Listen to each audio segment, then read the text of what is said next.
শিবরাত্রিতে ভুলেও এই 5টি কাজ করবেন না, ফলে জীবনে নেমে আসতে পারে মহাবিপদ। নাম্বার 1, এই দিনে উপোস না থাকলে স্নান না করে কিছু খাবেন না।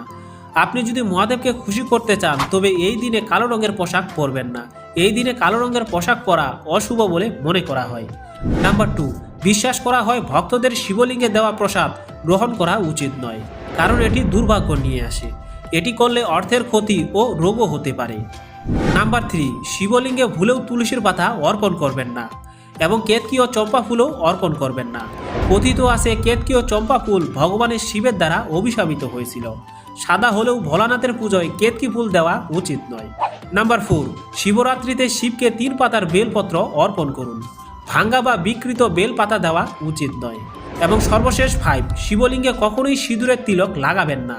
মহাশিবরাত্রিতে আপনি ভোলানাথকে খুশি করতে চন্দনের টিকা প্রয়োগ করতে পারেন, তবে ভক্তরা